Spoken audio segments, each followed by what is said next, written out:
Olá, hoje vamos falar em comunicação e a busca pelo furo de reportagem. Meu convidado de hoje é determinado, perfeccionista e muito racional. Natural de Novo Hamburgo, filho do seu João e da dona Dolíria, é jornalista há 20 anos, tem uma relação de amor com o rádio. O marido da Aline é o idealizador do esporte da TV na Vale TV e é repórter esportivo e apresentador na Rádio ABC 900 AM. O pai da Duda é ainda editor dos blogs 11 Futebol e Super Vôlei RS. A dedicação já o levou aos principais estádios do Brasil e alguns fora dele. E sua inquietude pode ainda levar de volta às mídias jornal e TV. Hoje teremos uma conversa de peso com o Eduardo Luiz Pires. Meu amigo Eduardo Pires, seja muito bem-vindo para essa conversa de peso.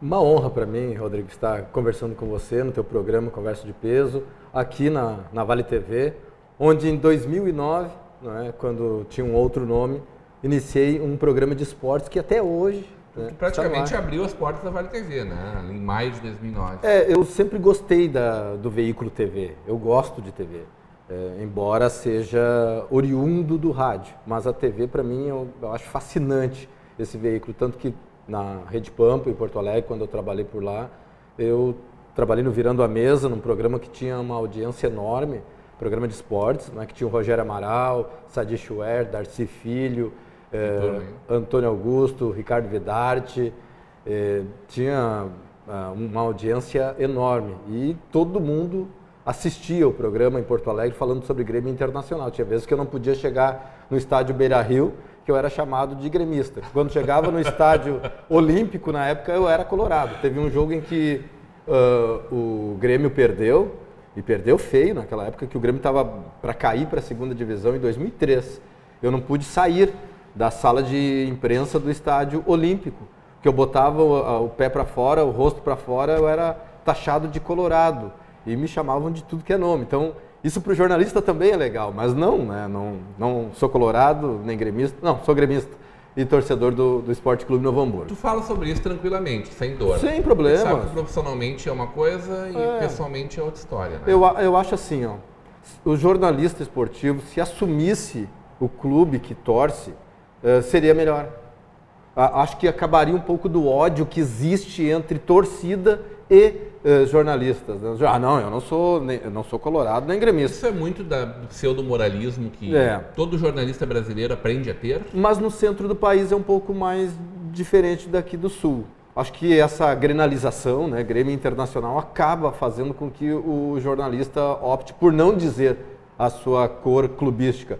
Mas se está no jornalismo esportivo, algum dia da vida torceu para algum time, seja para Grêmio ou para Internacional, aqui no Rio Grande do Sul. No centro do país é um pouco diferente. Lá o pessoal abre, inclusive o Galvão Bueno já disse que é torcedor do Flamengo, o Milton Neves é atleticano e santista, não tem problema de dizer, o falecido Luciano do Vale dizer que torcia para Ponte Preta, acho que não tem problema. Juca Kfouri é corintiano. Eu não vejo problema disso, mas aqui acho que em virtude da grenalização acaba transformando. E eu nunca tive problemas de dizer que sou gremista, tenho mais amigos dentro do Internacional ainda hoje do que dentro do Grêmio. Eu sempre tive uma relação melhor dentro do Internacional do que dentro do Grêmio. No Internacional, Vitório Pífero, presidente atual do Inter, gosta muito de mim. Fernando Carvalho também, Carlos Pellegrini, hoje vice de futebol do Internacional. Os jogadores, na época que eu estive por lá, o Nilmar, Rafael Sobes, todos uma relação muito boa, diferentemente do Grêmio, que sempre tive um probleminha ou outro no Grêmio. Como é que constrói, como é que chega nesse ponto, assim, de mesmo não participando do dia a dia em Porto Alegre, de se construir relações tão boas? Assim? Acho que essa relação começou quando eu fui para Porto Alegre, em 2001, trabalhar... Foi na proximidade mesmo, dia a dia. E o contato dia a dia com os dirigentes, fazendo setorista é aquele que está lá o dia inteiro no estádio Beira-Rio, o dia inteiro no estádio Olímpico, na época agora no CT Luiz Carvalho. Ele constrói essa amizade com conselheiros que estão sempre E daí ganha para fazer isso? O profissional ganha para fazer isso? O jornalista? Tu é desde sempre um apaixonado pelo futebol. Aí tu tá lá fazendo o maior prazer da tua vida e ainda ganha dinheiro pra isso. Ainda é remunerado, né? Pouco, né? Sabe como é que é jornalista, né? Sempre tem esse problema. Não é fácil. Mas eu tenho muita...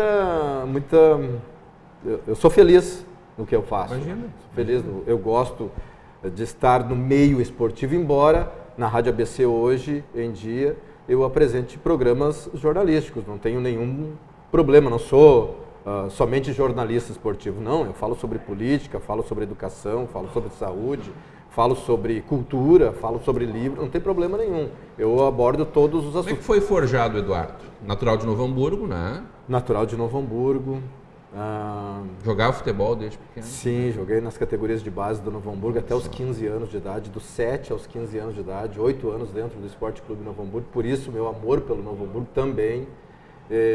Fui gandula, numa época maravilhosa, que o Novo Hamburgo tinha um time que, se jogasse hoje, seria campeão gaúcho. Seria campeão gaúcho. Eu era gandula naquela época. Estão falando metade final dos anos 80 ali? 85, 86, 84, 85, 86. Época de ouro, né? Época de ouro, que o Novo Hamburgo tinha um time que eu sei até hoje de cor e salteado. Vai. Marquinhos, Celso Augusto, Bob, Solizo, Luiz, Palmito, Obenhur, Robson, Ivaldo, Caio, Ouzemelo, Romário e Anchetinho. Baita time. E o Bizu no banco de reservas. Olha só que banco de ouro. Hoje seria campeão gaúcho. Seria campeão gaúcho. Hoje seria campeão gaúcho esse time, mas naquela época tinha Grêmio Internacional, tinha equipes fortes também. Essa hegemonia te incomoda muito? Me incomoda. Isso é dinheiro, né? Me incomoda. Não é só organização, não olha é só, só o último campeão, cidade que abraça ou não seu time. O último campeão gaúcho foi o Caxias em 2000.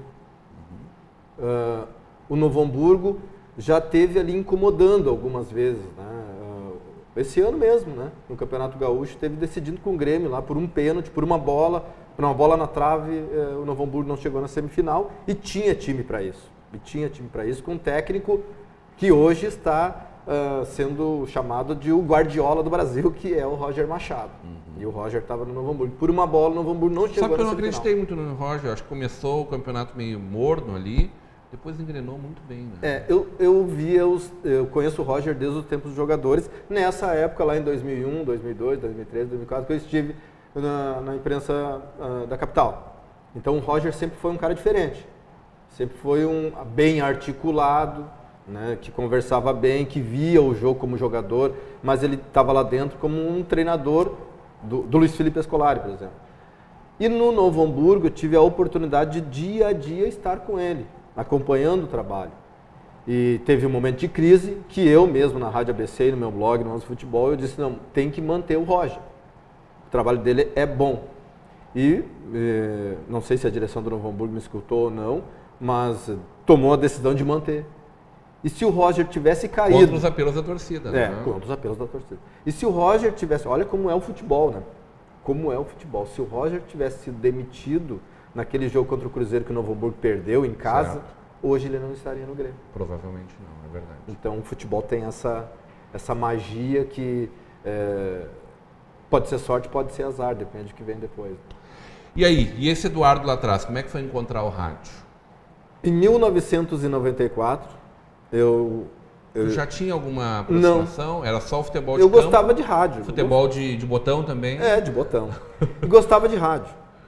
Sempre escutei muito rádio desde pequeno, escutando as rádios aqui do... Brasileiro apaixonado por rádio, né? Brasileiro apaixonado por rádio. Então eu escutava muita jornada esportiva, mas nunca imaginei que um dia eu poderia trabalhar no rádio. Tinha jogo de botão, jogando bola mesmo, eu narrava os jogos. Então é uma coisa meio maluca, assim, né? E em 94 decidi fazer um vestibular para jornalismo na Unicinos. O que eu vou fazer? Qual o curso que eu quero? Aí eu vi uma foto, né, do Galvão Bueno entrevistando Pelé. Eu pensei, puxa vida, que legal, né? Tá entrevistando o Pelé, tá no meio do futebol, assistindo os melhores jogos, vou fazer jornalismo. Foi aí que eu entrei no jornalismo. Aparentemente seria muito mais do que um espectador privilegiado, né? Gostaria... Mas não deixa de ser também eu queria estar no meio, né? No futebol, já que não um jogador de futebol frustrado, né? Acho que a maioria dos jornalistas esportivos, acho que Eu acho que um dia foi um jogador de futebol frustrado. Não pôde dar sequência. Não pôde dar sequência, mas quer estar no meio, quer estar na resenha do futebol. Muito bem. E aí foi quando eu iniciei no jornalismo. Imediatamente. Na rádio já? Não, eu trabalhava. Ali só na faculdade, por enquanto. Eu trabalhava num comércio aqui no Novo Hamburgo, na antiga Casa Cavazoto. E aí comecei a frequentar a Rádio Progresso, na Nações Unidas. E lá tinha o Geraldo Halbert, Marcos Couto, e eu estava lá enchendo o saco. Posso participar? Posso falar um pouquinho? E foram teus colegas logo depois. E aí o Geraldo Halbert foi a pessoa que me colocou a falar no rádio pela primeira vez. E aí foi, né? Aí fui para... Foi amor, paixão pela primeira vista. Fui a Campo Bom. E a minha primeira jornada esportiva, Rodrigão, foi em 1995, que caiu, na verdade, no meu colo. Né? Não era para ter sido. Na Rádio Progresso, eu ia ser plantão naquele jogo. Eu estava estreando como plantão esportivo. E tremendo, né? Que nem uma vara verde. Né, cara? Aí cheguei na sexta, o Novo Hamburgo jogaria em Taquari contra o Taquariense, na segunda divisão. O repórter ficou doente. E o Marcos Couto, o narrador. O comentarista era o falecido Celestino Rodenbusch. Pai do Luiz Fernando. Rodenbusch. Aí o repórter não foi, ficou doente. Chegou o diretor da rádio e disse: Eduardo, tu vai ter que ser o nosso repórter nesse final de semana.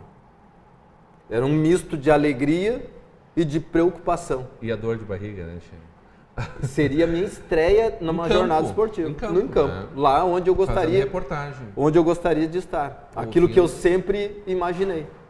E lá eu estava. Só que a jornada esportiva durou a abertura da jornada durou 1 hora. 1 hora. E eu, sem experiência, tinha que entrevistar todo mundo, né? E foi ali que eu comecei, no campo. Poderia ter sido plantão, mas não, caiu no meu colo. Plantão teria uma outra inserção ali, ia dar alguma coisa. Mas eu queria ser repórter. E eis que caiu naquela vez a possibilidade de começar a trabalhar como repórter no momento que eu não esperava. E aí a trajetória? Aí continuei na Rádio Progresso, comecei a trabalhar no jornal Estância Velha, né, também no jornal Divoti, no Livre Expressão. Fui trabalhar na 1470 em Campo Bom, né, onde eu conheci profissionais maravilhosos como Flávio Dalpisol, Orestes de Andrade, o Laerte Santos, Vânios Porto, que hoje nós nos reencontramos aí na Rádio ABC. Depois voltei, nós fizemos um projeto que envolvia a rede comunidade de rádios, eu, Mário Lima, José Claucir de Osório, Ayrton Bernardoni, Ítalo Gal. Fizemos um projeto de esportes em que abrangia as emissoras que pertenciam à rede comunidade de rádio, isso em 2001, no começo de 2001. Tinha a Rádio Novo Hamburgo, São Leopoldo, Santa Cruz, São Gabriel, Erechim, Passo Fundo. Era uma cadeia de rádio para transmitir os jogos da dupla Grenal. E eu tive nesse projeto. Fizemos esse projeto, durou 6 meses, né? Questão de apoiadores, acabou saindo do ar, mas foi uma experiência muito boa. Foi uma experiência muito boa. E logo na sequência eu fui para... Deu uma projeção me deu uma projeção muito boa. Né? Porque a convivência, é muito difícil um profissional sair do interior e trabalhar na capital. Certo. Tu chega lá como interiorano, mesmo que seja de Novo Hamburgo. Existe muita gente boa na capital também. Né? E tem uma resistência em relação a quem vem do interior, embora hoje a Rádio da Capital tenha maravilhosos profissionais e que são do interior. Né? Então, a gente tem uma certa resistência. E essa convivência foi muito boa. E ali eu comecei a ter amizade com vários profissionais. E na própria faculdade conheci o Cristiano Guerra, que hoje é assessor parlamentar de um deputado na Assembleia Legislativa. E foi ele que me levou para a Rádio e TV Pampa. E que depois te levou para assessoria de imprensa também? Me levou para Vamos falar sobre o prazer de escrever e assessoria de imprensa, isso logo depois do nosso intervalo, hoje numa conversa de peso com o jornalista esportivo Eduardo Pires.